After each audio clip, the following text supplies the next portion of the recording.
Hi, this is Emily of Beauties and Headcanons. Thanks for listening to the following broadcast on Public House Media.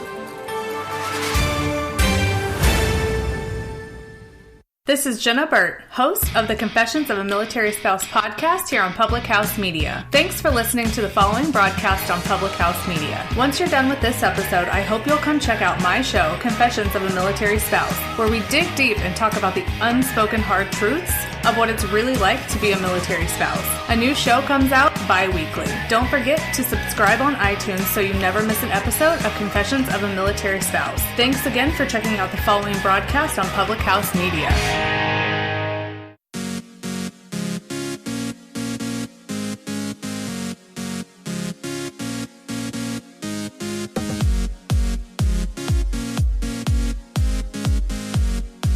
At any point, you can decide how you want the story of your future to be told. Hello, welcome to Choose to Rise. Welcome to Public House Media. My name is Kim Meyer. I am so honored and blessed that you are here today and that you decide to push play here on this video if you're watching me on Facebook or if you are in the podcast world pushing play and listening in on your way to work or wherever you might be. I'm so grateful that you've chosen to do so, and I am so honored to be able to come help you and support you and encourage you to rise up out of your current situation and live your best life. We are always here to level up. We always have opportunities where we can grow, and personal development is one of those ways that has helped me grow so very much over the last few years. And so I just feel so lucky to be able to come to you and share some of that knowledge with you and share the things that I've learned in my personal experiences. So thank you so much for being here. Today we're going to be talking about letting go of the past. This one has been a kind of a sticky subject for me. It's been something that I know I struggle with, and if I struggle with it, I'm guessing you might be struggling with it too. Letting go of the past can be hard, but at any point, you get to decide how you want the story of your future to be told. At any point, you get to decide how you want the story of your future to be told. And I am so empowered by that statement. I am so encouraged by that statement. And I just brings me joy because that tells me that I'm in control of my future.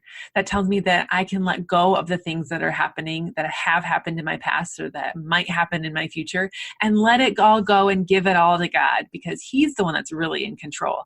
If you've had a negative experience in life, or maybe even a good one, something that you've learned that you can something from your past that you can learn from it.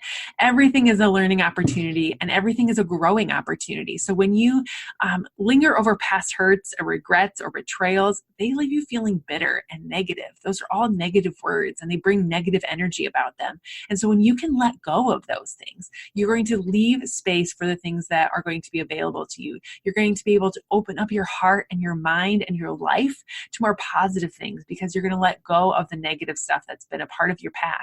Or maybe you're worried about that might be part of your future.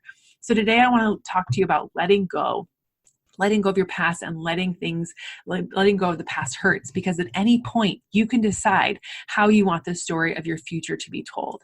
So the only one way you can accept new joy and happiness in your life is to make space for it.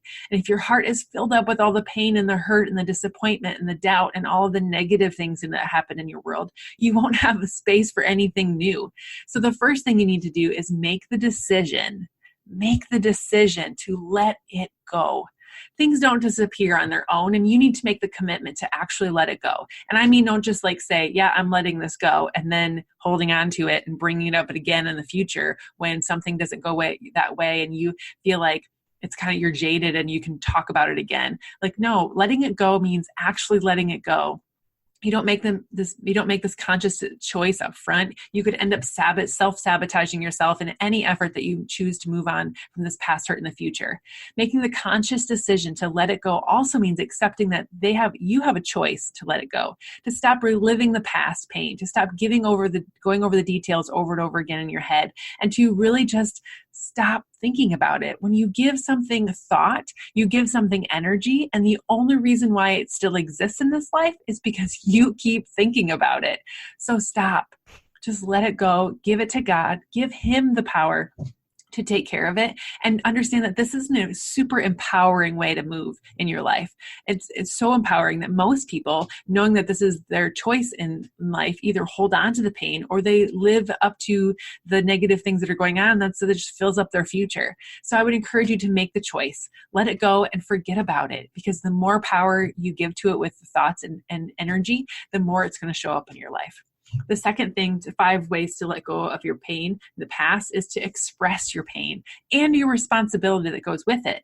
Express the pain that hurt, that made you feel, whether it's directly to the other person or through just getting it out of your system. Maybe you talk to a friend about it. Maybe you journal about it. Maybe you write a letter that you may or may not ever send to that person, but get it out of your system. Release it from your thoughts. Release it from your body. Get it out of you in some sort of way. Doing so will also help you understand what specifically hurt is happening in your world.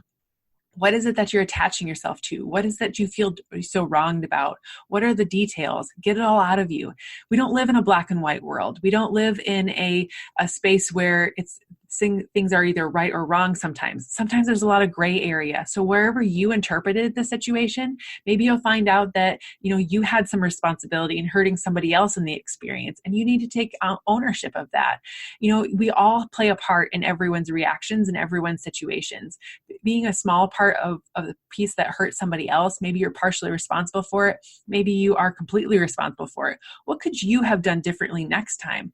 Are you an active participant in your own life, or are you simply a hopeless victim?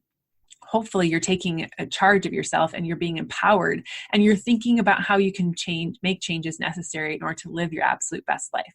Will you let the pain become your identity? Will you let the pain or the hurt or the thing that happened be your statement of who you are in life?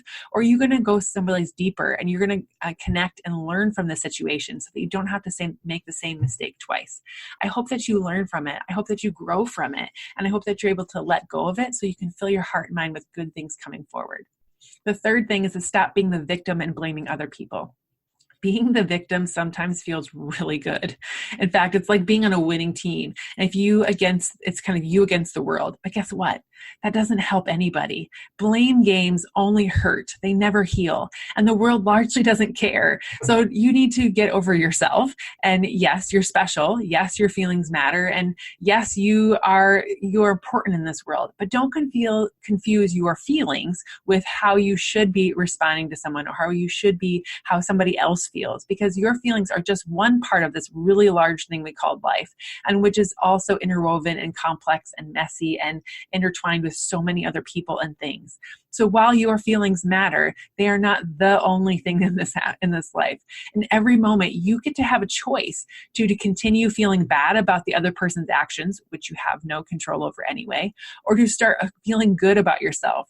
You need to take responsibility for your own happiness and not put such power into the hands of another person. I often talk about this with my kids. In fact, it's someplace that a lot of us find perfect examples of this all the time. When my son says something that he shouldn't say, even something harmless sometimes to my daughter, she will just go off in yelling or mad about something. And she's really just letting him win. She's letting him choose her emotions. And sometimes this is even us with me and them. They say something that kind of just strikes my chord, and I go off in a tangent on something. And really, I'm letting them control my emotions.